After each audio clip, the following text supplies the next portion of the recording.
Quando o Brasil votou pela primeira vez para presidente, depois da redemocratização, que foi o momento em que eu votei pela primeira vez e várias pessoas votaram pela primeira vez, e a gente foi votando e votando e votando e votando, estamos indo para a nona eleição.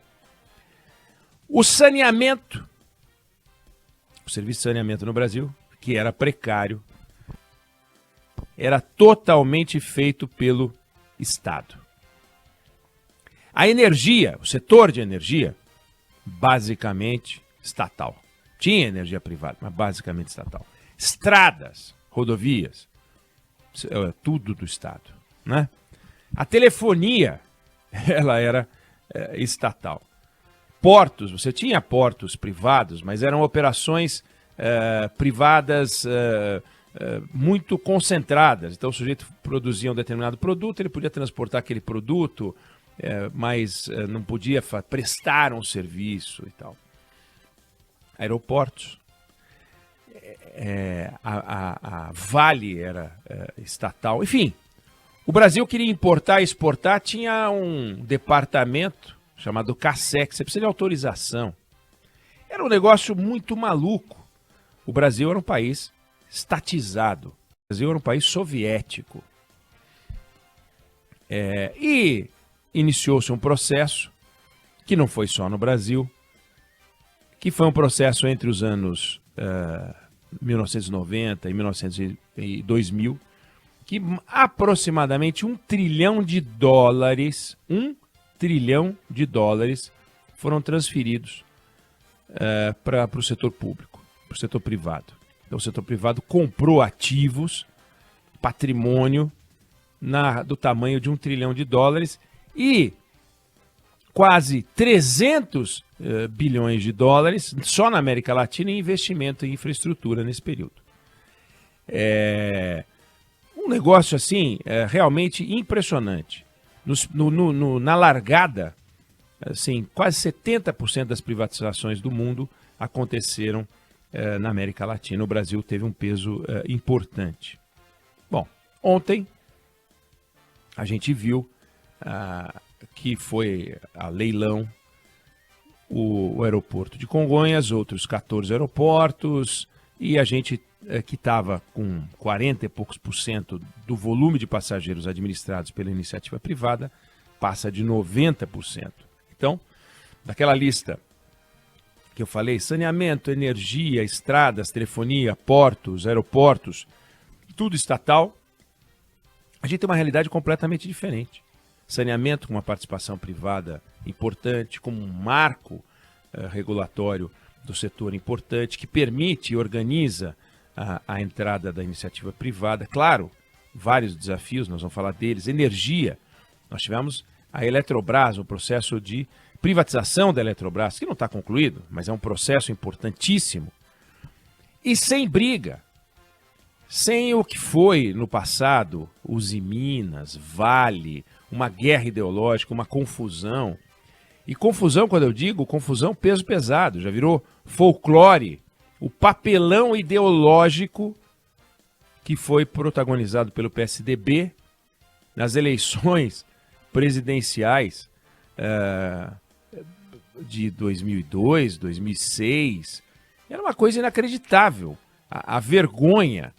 2006, o Alckmin, que tinha coordenado o programa de desestatização do Estado de São Paulo, negando a privatização, colocando um casaco com os logos das empresas estatais, dizendo: eu quero que o presidente Lula mostre em que página do meu programa tem qualquer referência às privatizações.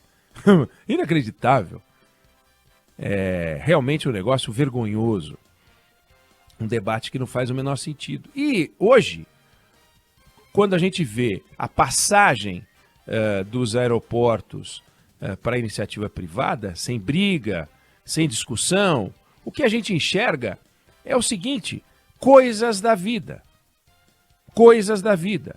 A empresa privada pode fazer melhor o saneamento do que o Estado? Que faça.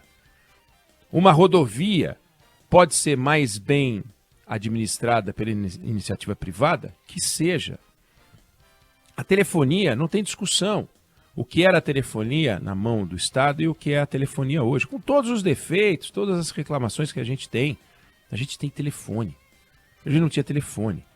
Tinha que pagar para ter telefone, pagar uma fortuna para ter telefone. Então, isso é uma conquista da sociedade. Não é um programa de governo do tipo eu sou melhor, eu sou pior, você é contra, você é a favor, embora ainda você tenha focos de resistência, como se privatização fosse uma coisa do outro mundo. No caso dos aeroportos, é uma concessão.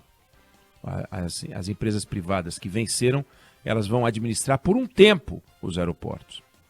Agora, isso só vai se completar e esse quadro só vai ser bem sucedido se o Estado, ao transferir os ativos na forma de venda ou ao transferir os ativos na forma de concessão para a iniciativa privada, não abrir mão, ao contrário, realmente agir como Estado, fiscalizando, regulando, fazendo leis severas, observando, tendo agências fortes, sendo Estado. Porque do jeito que a coisa você está passando um monopólio, por exemplo. Não dá para ter um aeroporto do lado de outro aeroporto, um privado e um do governo, um estatal. Não dá para ter dois aeroportos no mesmo lugar. Você pode ter em cidades grandes mais de um aeroporto. São Paulo tem mais de um aeroporto, Rio de Janeiro, Minas Gerais. Você pode. Cidades podem ter mais de um aeroporto. Grandes cidades do mundo têm. Até para que um compita com o outro. Mas não dá para você ter duas empresas trazendo energia elétrica para a casa das pessoas. Não tem sentido. Não dá para você ter duas linhas de transmissão levando energia elétrica de uma usina para uma cidade. Uma central de distribuição não faz sentido. Então, certos serviços, não é o caso da telefonia, mas é o caso da estrada, são monopólios. Não dá para você ter duas estradas, uma do lado da outra, fazendo o mesmo trajeto. Duas rodovias unindo as mesmas cidades. Não dá. Não é uma coisa razoável. Então, se você vai ter alguém pedagiando qualquer serviço público, pedagiando estrada, pedagiando energia, pedagiando saneamento, porque no fundo tudo isso são formas de cobrança que antigamente vinha nos tributos, disfarçado, sem que a gente soubesse, porque a gente sempre pagou pelo saneamento, a gente sempre pagou pela energia elétrica, a gente sempre pagou pela telefonia, sempre, para poder funcionar aquelas máquinas, aliás, caríssimas e ineficientes. Hoje, a gente começou a pagar o serviço em separado. A carga tributária não diminuiu, né? Deveria ter diminuído, porque se a gente pagava para ter telefonia, saneamento e energia, e isso a gente paga agora em separado, né? Do mesmo jeito que a gente paga plano de saúde, né? Escola, porque a gente paga o imposto da educação, né? Paga o imposto da saúde, também tem que pagar as coisas em separado. Mas enfim, se a gente está pagando esses serviços, eles têm que ter qualidade. Quem é que vai fazer a vigilância da qualidade? A gente pode ter um lugar para um telefone para a gente se queixar, mas vai ter que ter um fiscal. E o fiscal já está eleito, já está escolhido. É o Estado. Tem que fiscalizar. O petróleo era um monopólio, não podemos esquecer. Hoje o petróleo não é um monopólio, mas você tem uma empresa chamada Petrobras, e se aumentar a competição, aumentando o número de distribuidoras, né, de refinarias, aliás, a gente vai ter que ter um controle rigoroso. E as agências que são do Estado, são atividades típicas de Estado, nós não vamos privatizar as agências, aliás, acusações e muitas denúncias de que as agências trabalham a serviço dos setores que elas fiscalizam, essa suspeita não pode existir. A gente tem que ter a convicção de que o Banco Central não é dos banqueiros, né? A gente tem que ter a convicção de que as agências não pertencem aos setores que elas fiscalizam. A gente precisa ter a convicção de que o Banco Central vigia os bancos. A gente precisa ter a convicção de que as agências vigiam seus setores. E esse cuidado o Estado tem que ter, e tem que reforçar, e tem que ter uma agência forte, e tem que ter um controle rígido para que esse sistema funcione. Do contrário, a gente vai ter não vai mudar nosso quadro, a gente vai pagar mais, vai ficar mais caro o país, e a gente não vai ter melhora na qualidade. Porque a vantagem de você ter um aeroporto mais bem administrado Não é só para ficar numa sala mais confortável, o avião vai sair na hora certa, você vai ter menos problema no envio de bagagem, você vai ter mais oferta de voo, você vai ter uma gestão mais eficiente, redução de custo. Redução de custo. Se o aeroporto for mais eficaz, os custos aeroportuários podem cair, a passagem aérea pode cair. Em tese pode. Nós não temos essa experiência no Brasil, né? De cair tarifa, de cair taxa. Mas pode. Me refiro ao aeroporto. A estrada. Fica mais caro para a gente andar numa estrada boa do que numa estrada esburacada. É mais caro em termos de dinheiro. Mas você tem a segurança de que na ultrapassagem você está numa pista mais segura, de que não vai ter buraco, de que a sinalização vai ser de qualidade. Isso produz um aumento da velocidade média, isso melhora o transporte dos caminhões, isso diminui o custo do frete. Diminui o custo do frete do agro, diminui o frete das entregas, o Brasil fica mais barato. Com a iniciativa privada, você tendo exploração de ferrovia, de hidrovia também. Você coloca um modal, modal é feio, né? Mas um modal para brigar com outro modal. Ferrovia para brigar com rodovia, né? Você coloca aeroporto para brigar também. Porque tem coisa que eventualmente pode ser mais eficaz por avião. Pelo custo, pelo valor do bem que está sendo transportado. E essa guerra toda barateia o Brasil. Isso é que é a beleza de colocar a iniciativa privada, para botar uma brigando com a outra. O que não dá é para ter um grande arranjo. Não pode ter um grande arranjo.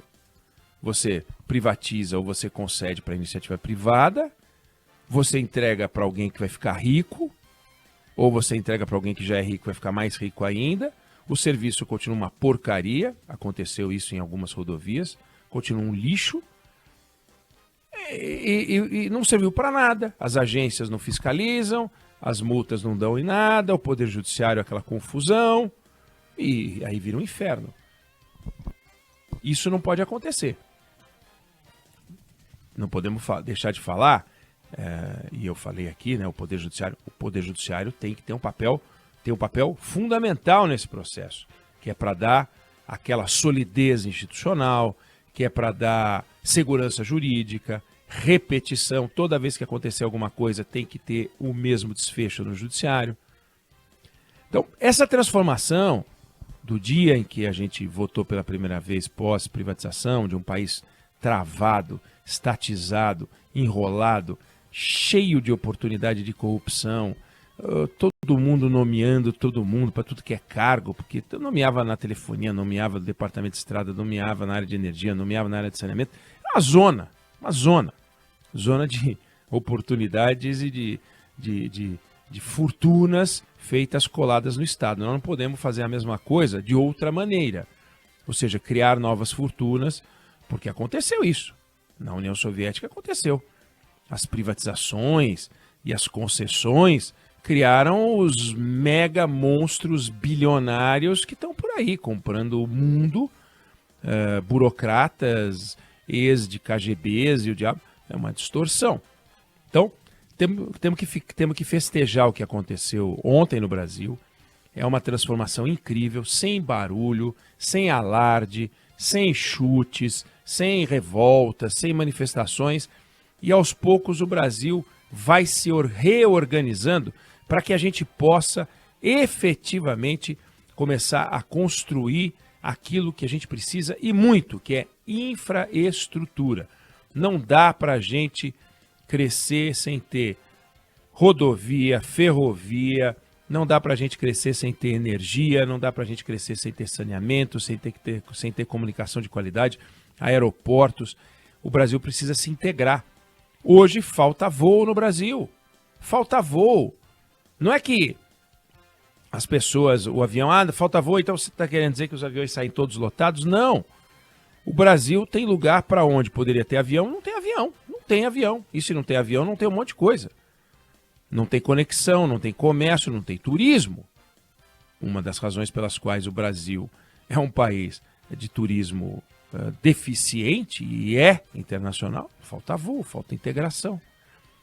Então, temos que festejar o que aconteceu ontem, e não podemos permitir que o Estado, ao sair da gestão, abra mão da fiscalização. Nós temos que brigar pela fiscalização. Fiscalização é e tem que ser um dos temas dessa campanha.